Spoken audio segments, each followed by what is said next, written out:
Alright, welcome back to another race. This time, it's another preseason race, but this time it's for FTRL.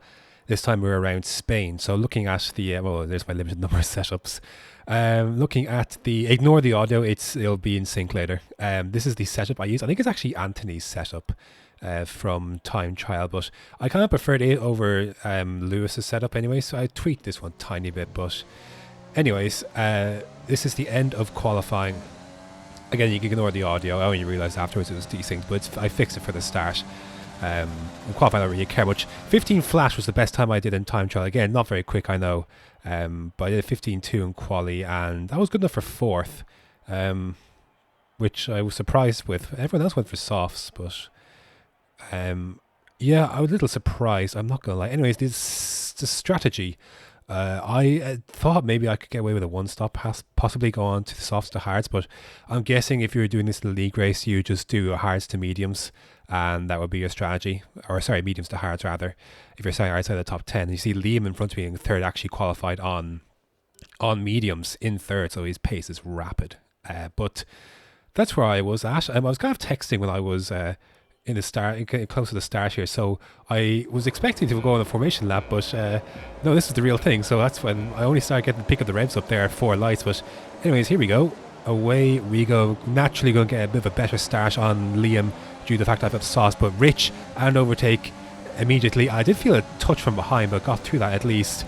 And Liam was just much later on the brakes here. He kind of had a bit of more of a path around the outside, and we're going to hold it here, a little bit of contact but nothing too much.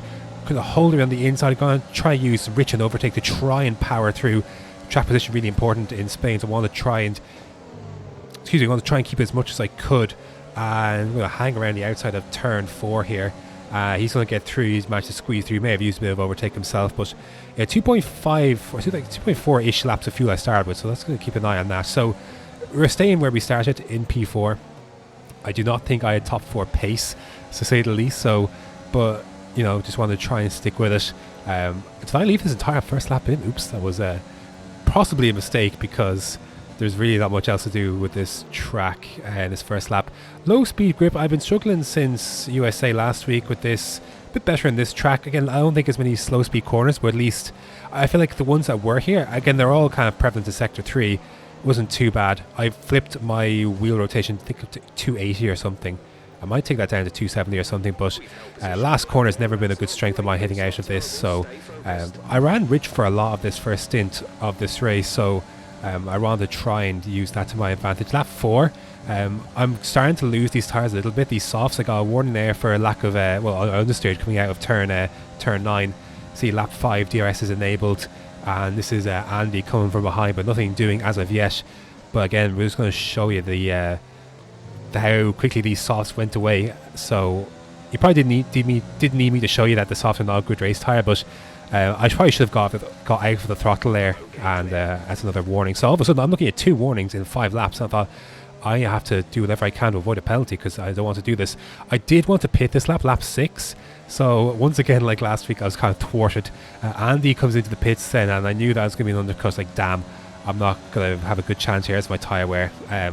I wanted to pit that lap 6 to avoid an undercut, but yeah, I basically resigned myself to the fact that I'm going to lose that effective position to Andy there. Hey, speeding up through the pits, that's always nice.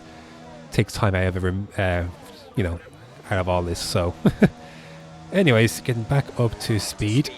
There goes Andy. Just couldn't come out in front of Aaron there, so he'd actually think it pit the lap prior to Andy. Just about stuck in front. I left a space there in case he was down the inside, but nothing doing there. I have a nice bit of ERS, and again, I've almost used a lap of fuel in the space of 8 laps. So, you know, I was conscious that, okay, well, there's like 26 left, 25 left. I may need to keep some. Lap 11. This is what I'm showing here. The gap behind is 1.2 seconds to Aaron. So, but I struggled in this stint. I struggled with the inside curb of turn 2 here. Not taking, it was either take no curb or take all of it really, and if you kind of half-harsh it with it, you kind of lose the balance of the car. And so this, especially this one here, Aaron was already within DRS, but obviously now he's well within it. So now I was happy to teeter on that 1.2 kind of edge, But yeah, not great. Here we go then, lap 13. My exit of the last corner was, coming into the last corner, really, really poor. So I'm using as much fuel and ERS. Initially trying to see if I could fight without it, but I had to re-enable it there. You'd think Aaron would be gone, but I was actually late enough to brakes it, and I was able to keep that position. So I was like, whew, that was close. But yeah, I can't be doing this for too long. So, you know, it's tough to pull out a second here. Thankfully, this lap I had DRS again. Very, very poor exit. But guys in front there pitching, I had DRS. So I'm using Rich, trying to wait as long as I can before using overtake. But there we go. Then we do use it, and I'm in the middle of the track here, so this is happy days for me. And yeah, I'm going to stay in P5. Lap 17. I'm going to peel into the pits. I want to try and get a head start. Onto the podium was in the DRS of Aaron for a lot of that second stint. He pitched onto hards a few laps earlier. So I thought, am I going to be caught behind him?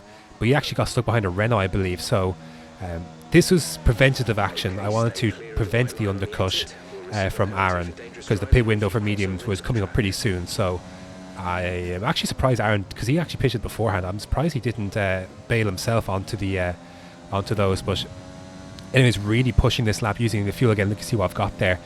We're just over halfway distance, and I've got 0.7, so I've used a lot. Purple sector 2, so we're just going to speed up this third sector, because Aaron's going to respond to this undercut, and he's coming in. But I'm also just catching up at the perfect time to this racing point of Fearley in front. So I was like, but I need to overtake him quickly. So Rich, DRS, overtake there. Here's Aaron. I want to go to the left. I should have gone to the left. I had to try and weave in, and that was tough. That was dangerous on my behalf first, because I'm not sure how close I was to the racing point, but I was disappointed to lose that position. It's like, damn it, if I was on the outside, maybe I would have been there, but I had to react pretty quickly. Lap 22, I got, just sticking within DRS, so that's happy. I'm happy enough to do that. I'm saving a bit of ERS here as well. I'm not using Rich down this straight, save a bit of fuel, so I just need to stick within a second.